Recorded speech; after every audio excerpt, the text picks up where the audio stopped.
There's so many famous names now. Idris Elba just got diagnosed.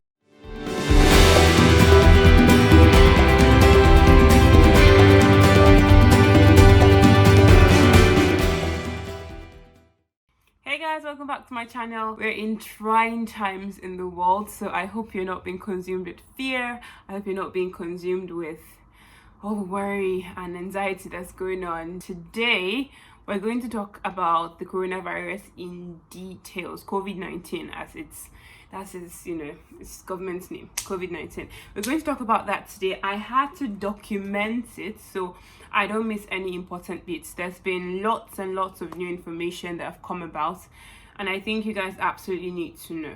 First of all, getting information from the wrong places and getting wrong information sometimes could be almost as dangerous as not doing anything at all. And one or two of those things I'm going to talk about now.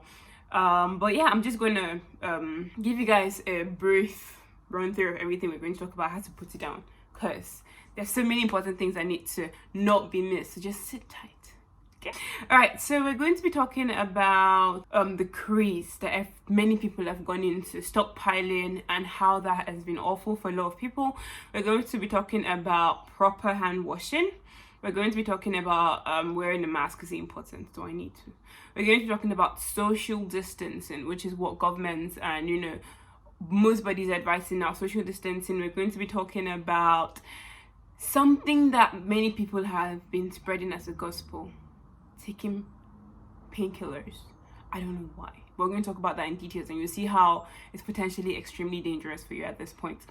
We're going to be talking about the panic, obviously, and just basically saying some things that we need to do, some things that we need to keep in mind. So let's just get to it. All right, so first of all, I went to the store last week. I was at home and I was like, okay, you know what, let's go do grocery shopping. And I went, fam, the toilet aisle was empty. And there was this old lady that was just beside me, and then she was just like, can we use like kitchen wipes to substitute? And all, we're like, yeah, I guess. And thankfully new stock came as we were there. It's finished. Yeah. So it's crazy. You go to the supermarkets, you go to the big stores, you can't find sanitizers, you can't find hand wash, you can't find tissue paper. Can somebody explain to me why people are finishing tissue paper? I don't get it. COVID-19 is not a gastrointestinal. It does not affect your bowel. You don't go to the toilet to start pooping when you have the disease, typically. So why are people finishing the tissue paper? It doesn't make any sense to me. And then some people are going off and selling it on sites for ludicrous prices. God is watching all of you. Anyways, so stockpiling tissue, stockpiling tin food, pasta, sardines, spices, tomatoes, eggs, water. And one of the really sad ones is the baby stuff. I was personally pained because I am gluten-free and I buy gluten-free pasta. Almost everything I eat is gluten-free except the days I'm trying to try it myself. And then I go to the gluten-free section that would usually be untouched, and they've taken the stuff there. But I mean, I could try to just modify my diet, but babies need these things, and people are going to clear baby aisles. You can't find sanitary towels. There's no bloody pad for people to use. It's not fair. When you're buying stuff, please be reasonable. Please consider other people, please. So yeah, we're going to be talking about the stockpiling issue. It's a rave. It's madness. Honestly, it's madness. I saw pictures and I went to the shop myself and I was just confused. So please consider other people. It's not fair. It's honestly not fair. So please stop stockpiling. Some of the things you're even stockpiling might be potentially harming you. A lot of people have been stockpiling paracetamol, ibuprofen, aspirin, and co. Later on in the video, I'm going to tell you how that is really potentially dangerous, especially in this time. So just hang on till we get there, okay? All right, so the first thing is stockpiling, like I've already said. Tissue paper. If somebody could just help me out in the comment section, I would be glad. Why are you buying tissue paper in bulk? Why? I don't understand why. I don't get it. So please, if you understand, if you know why anybody is doing that, just let me know in the comment section, please. So the next thing is about hand washing. So different people have different guidelines, but let's go with excuse me, the World Health Organization, WHO's guideline, they said wash your hands for 30 seconds. So a lot of people have brought up the idea of singing songs. Happy birthday to you, happy birthday to you, counts, and you're singing and you're washing your hands. By the time you're done, you should have washed out a majority of the germs from your hands. Hand sanitizers are great, but washing with soap and water is still preferred.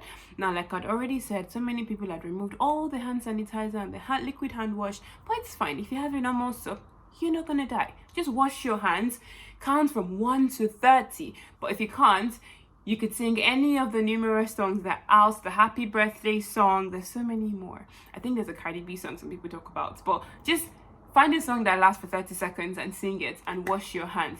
The techniques, proper techniques to wash your hands. I'll see if you can attach the picture here. So in school, they taught us how to wash hands properly.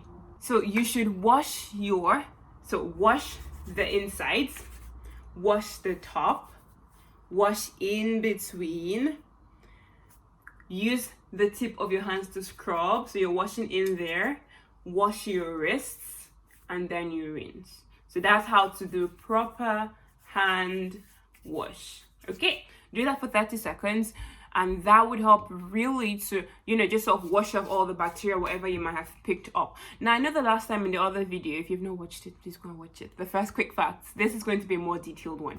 So in the other video, when I was talking about quick tips on what to do, I mentioned that you shouldn't touch your face. Now, it's a very, very hard thing to do, not touching your face. But if you've washed your hands, then you're relatively safe. But if you've not washed your hand, imagine you're outside, you've touched a doorknob. There's been videos of people that have been doing some really irritating things. The guy was caught on video. He was wearing a mask, removed the mask, and then spat something into his hand or put something from his mouth and rubbed it in the bus. And then I've seen a video of a child, beautiful kid, licking a handrail. And then the one I don't understand is the coronavirus challenge or something. Somebody going to lick the toilet seats in an airplane. I don't get it. There's some things that clouds does not even, you don't have to do crazy things. You don't need to die because you want to be famous. I don't get it. Don't do that. It's dumb. How would you be licking toilet seats? But still, I'm just trying to say, wash your hands and try to do that for 30 seconds according to the WHO's guidelines. It will really help you to take off as much bacteria as you can. Sanitize your phone surfaces. Like we said, one other thing, this is just my own pro tip. I think I'm going to probably start wearing gloves. Call it extra, I don't know, but fun. Because some people are not really keeping to this thing. So, you got to protect yourself. So, probably might start wearing gloves outside. So, if you want to join me, you're free, boo. Okay, so we're talking about washing your hands. I'll see if we can get a picture to just attach, just so you see the steps I talked about. The next thing is wearing a mask. So I already said it in the other video. Wearing a mask is not necessary if you're not sick. But now, the crazy thing is, ever since I said that, I want to wear a mask right now. And the reason is, especially here in the UK, so many people are probably infected and moving around because as of some time early in the week, they said there's going to be no more community testing. So people are literally walking about with the virus. So you don't know who you're going to meet, right? So I would say, if you have to be in a crowded place, if you absolutely have to be, or you're not really sure, or people are sneezing, or you're not going to be able to control your environment, it might not be a bad idea for you to wear a mask. But note that the mask doesn't fully protect you, right? It's still not necessary to wear a mask except you are sick. It's meant to absorb whatever is in you're coughing out or sneezing out and keep it there so it doesn't infect others. But if you cannot control it, if it's going to reduce your anxiety, go ahead and do it. Just make sure you're not now touching your face and fiddling with your face, because reducing the aim of what you are doing. But so wearing a mask is not necessary except you're sick or you're taking care of people that are potentially sick. Like I said in the other video, it's the virus, it comes in droplets, so you're not expecting it to be in the air except when it's obviously sneezing at you that has the virus. So it's on surfaces, or it likely land on surfaces, so wash your hands instead. So I think that's all about the mask. Okay, let's go to social distancing. I had to stream. So for the past 2-3 weeks, we've been a bit cautious. We've not gone to church physically. We've been streaming online, and it was amazing because last Sunday everybody streamed online.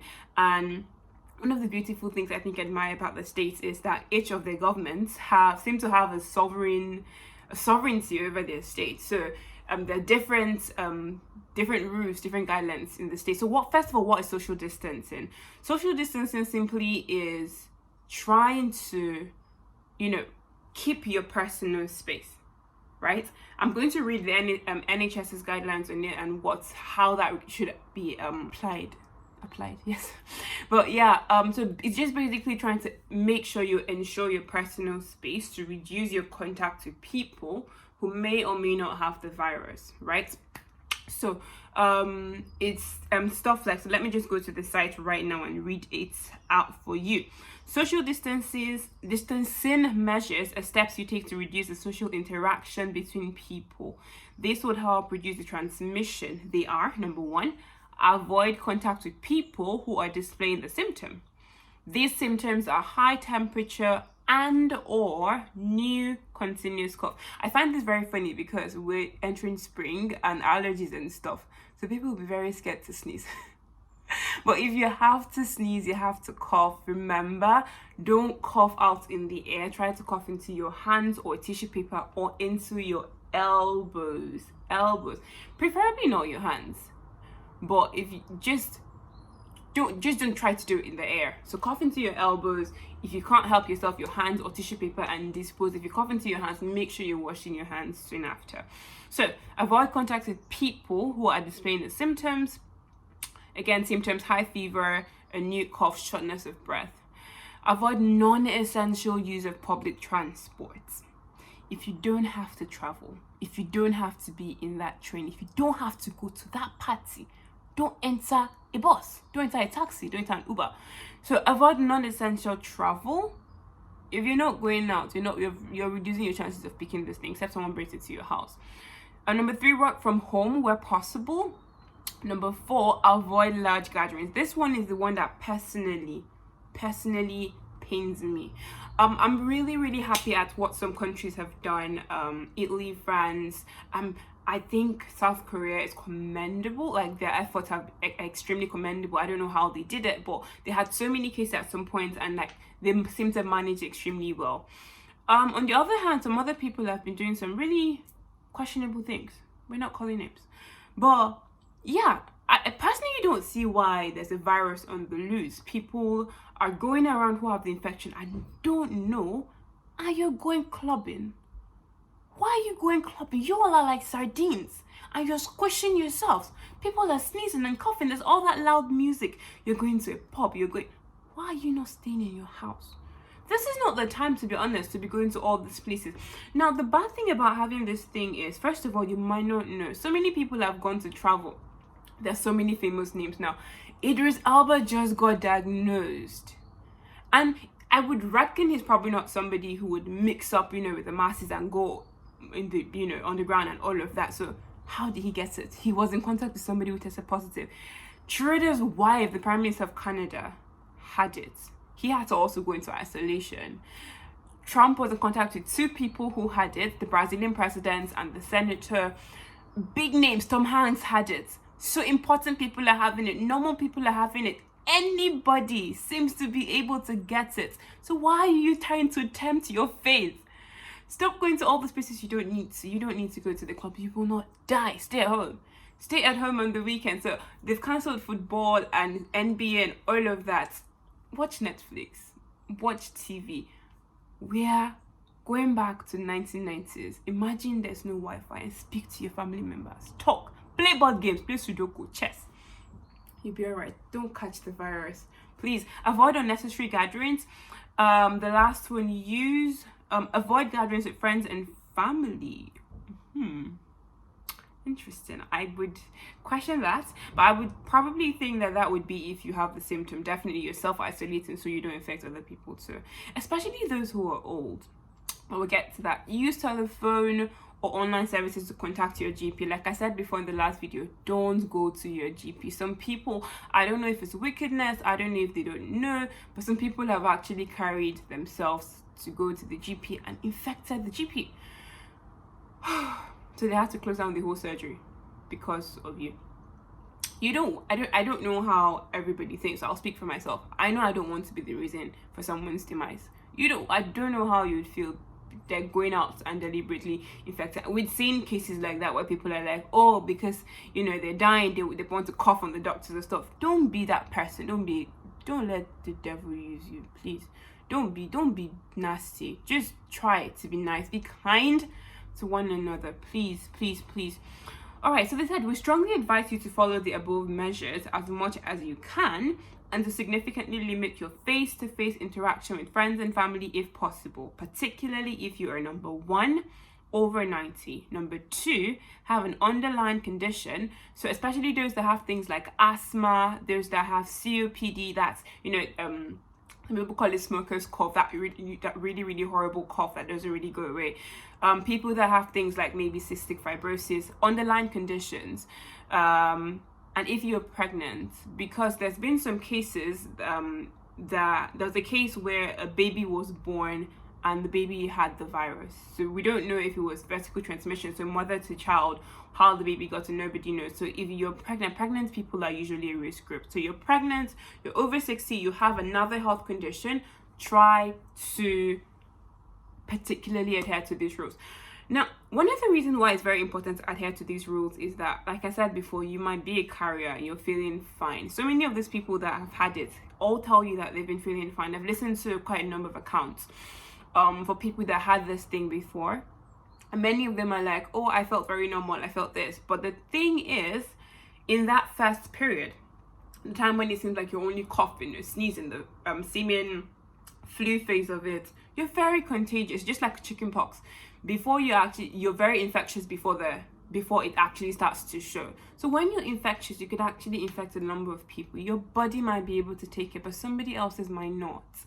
And the crazy thing about it is that as the numbers keep increasing, we pray that they stop, but the healthcare system becomes overwhelmed.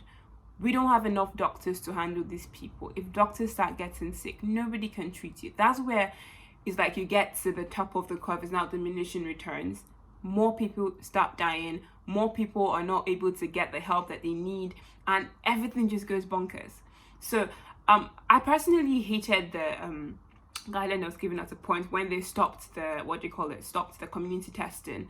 I feel we need the numbers. We definitely need the numbers to study how the disease is progressing, to know what to look out for, how to go ahead.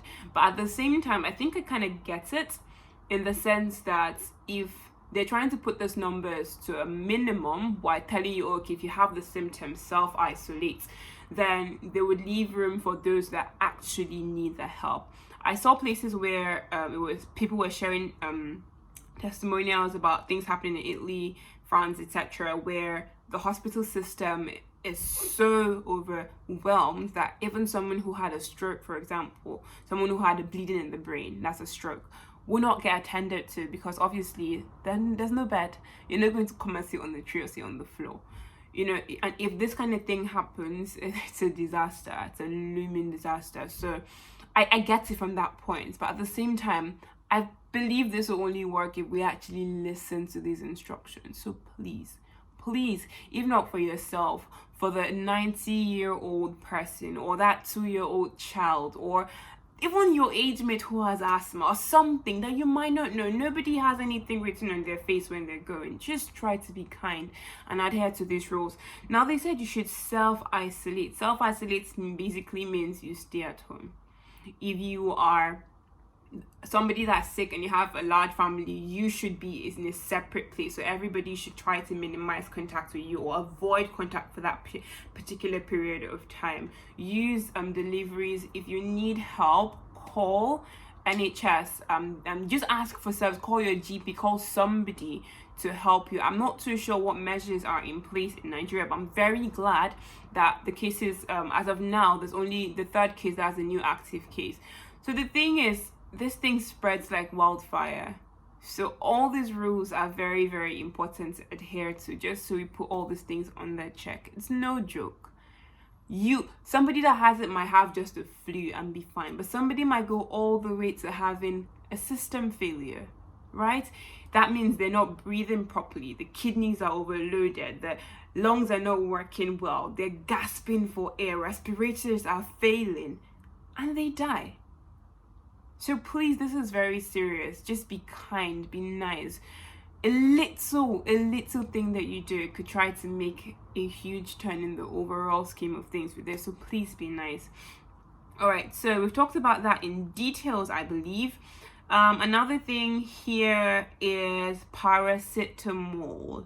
So my friend told me, when she told me, I was confused that people are stocking up on paracetamol. I went there myself today and I couldn't find it.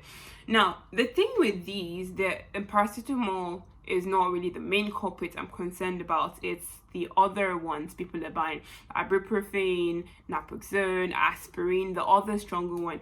Now, all of these are painkillers. They belong to a group of drugs called non-steroidal anti-inflammatory drugs. As meds in school, we call it NSAIDs. Now, these drugs help to work on parts of your body to help you when you feel pain. But usually that thing, inflammation, your body has undergoes inflammatory processes go on in your body when something is going wrong. But sometimes your body would give you that inflammatory response to try to protect itself. Inflammation just basically is that it's like a burning redness. Something is wrong, something is going wrong in the body. Now, these first group that I talked about, the NSAIDs, the non-steroidal anti-inflammatory drugs. So you have your ibuprofen, your aspirin, naloxone. It has so many names. Another group of the painkillers, which are the steroidal drugs, things like prednisolone, things like the steroids, basically. Now, the French health minister came out on Monday, I believe, and said that these drugs, there seems to be an association between having more complications if you get the disease when you take these drugs. Another person, I think his name was Jean Paul, I'm not sure if I got that right, he's also a French pharmacologist. He outrightly said they increase your risk of getting, complications. So how do these things work? I don't really know why people went to get them. I would think that one of the reasons is for the fever part. When you have a fever, you should take paracetamol or any of these things because they help to lower the temperature, right? But the thing about fevers is that a fever basically is your brain shifting its there's a part of the brain that is shifted when you have a fever. Now, when that happens, your temperature rises. And your temperature is rising because your body is trying to fight off what is going on, right? So it's actually a good thing when you're having a fever, as long as obviously it doesn't overwhelm your system. When you're having a fever, when your body is hot, your temperature is high, it means that something is going on and your body's fighting something. Now, when you take these medicines I've talked about, your prednisolone, your ibuprofen, and all of that, you're reducing that fight that your body's putting up. And that's not what you want to be doing at this point. I'm not sure that that's the reason why these people are having complications, but when you take these things, they lower the temperature of your body. They're trying to help your body, but at the same time, they're reducing your body's immune response. So these guys have outrightly said that taking these things is not good. So those of you that have stockpiled on paracetamol and ibuprofen and all of this, it is very advisable for you to please not take them in the event of this. Another very important thing is there's something called paracetamol poisoning. Now, they've said that paracetamol is better to take. So if you want to take anything, they recommend you take paracetamol. But when you're taking paracetamol, there are limits. If you take over a certain amount in a day or within a period of time, you could get what we call liver toxicity. There's paracetamol poisoning. You are trying to damage your liver. Paracetamol is not very good for the liver. So when you're taking all these things, please still try to call your doctors and don't take matters into your hands. There's been a lot of things, funny things I've seen on the internet. Things like, the virus cannot survive in the body of a black man. People have died, y'all. So I don't understand where that is coming from. I've seen stuff like oh, gargle something with water, gargle your, throat with salt water. I've seen stuff like, that's one other one that I saw. Or take things like lemon and lime and ginger. All of those are remedies for flu, and that's good, right? But know that the body is battling something much bigger than all of that. We all pray that nobody gets it, but just make sure that you try to be on the path of prevention, as opposed to trying to wait to see if it works for you if you get there. Do you get what I mean? So just try to be safe. All right, this video is getting longer than any other of my videos, but I need it to be as detailed as possible. Yeah, so the last thing is panic. It's understandable to panic at this point. Honestly, it is understandable. Very, very understandable. Hell, for the last week, I was in a frenzy. I was annoyed. I was in a lot of things because it was just a lot. It was too much, especially since doctors are on the front line of this thing, and I just felt like it's not fair that people would not listen when the systems in France, in Italy, in all these places that seem to have gotten overwhelmed or getting to that point. The doctors are always in the front line. If you don't have a doctor as a brother, a sister, or father, mother, boyfriend, girlfriend, or friend, you might not get it, but we are the ones in the front line. And there's been posts saying stuff like, oh, okay, shops are closing down, people are not going to blah blah blah, but as a doctor I cannot move away 3 meters and stuff like that. But that's just the truth. We have to deal with all of this, so please be mindful of others and just try to be safe for yourself and for other people as well. The panic, it's scary, it's crazy, but all I would say is try to play your part, try to stay safe. Try, if you're in the risk group, especially try to avoid all those things I mentioned. If you're not, try to do this for yourself and for other people, because if the systems get overwhelmed, nobody is going to be attended to, or so many people rather will not be attended to, people that actually need the help. And it's crazy because the whole hospital might be filled with people having the virus, God forbid, and then people who actually need the services would not. We all can avoid this if we try to do our part. We don't know when this whole wave is going to pray. We pray for God to protect us. We have to keep on praying, because prayers do work. God can protect us, God can keep us, but please still do your part. Please still do your part.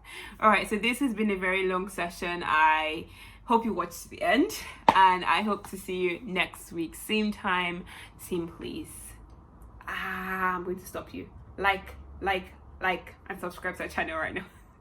All right, thank you so much to all our 90+ subscribers. You guys are amazing. So like and subscribe to our channel before you go on, watch our other videos, and share this, please, guys. Honestly, if you've never shared any of our videos before, please share this one. This is highly important, and I really just hope that we all can get to, overcome this crazy storm together. All right, love. See you guys next time. Have a wonderful day. Bye.